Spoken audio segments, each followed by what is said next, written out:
gasyrakoto.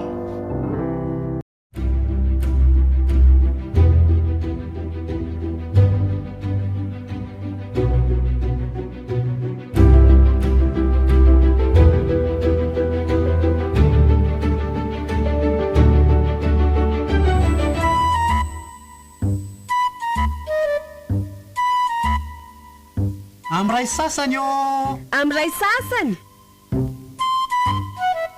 Fandaharana ny radio Madagasikara.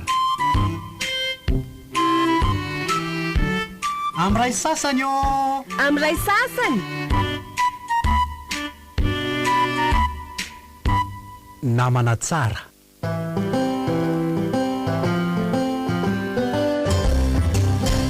Salut Ndry ha. Salut ela. Elaela indray Ndry vao tafaraka aminay mivoapoaka ha. Eo ihany tsika e, tsy avelan'ny neninay mivoaka firy alesy e.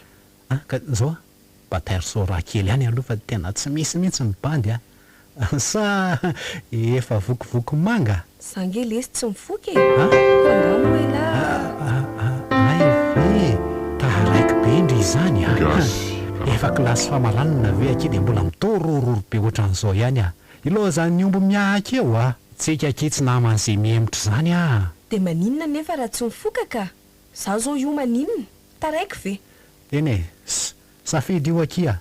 Zao aloha mety amiko. Iandro lojafy zany vao ifoka sy irevy amindry.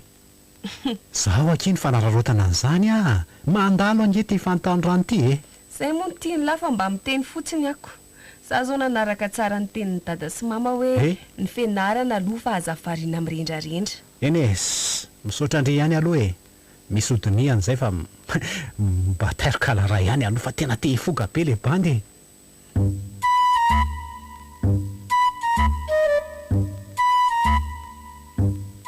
Zay ny androany. Fiaraha-miasa ministeran'ny fanabeazam-pirenena.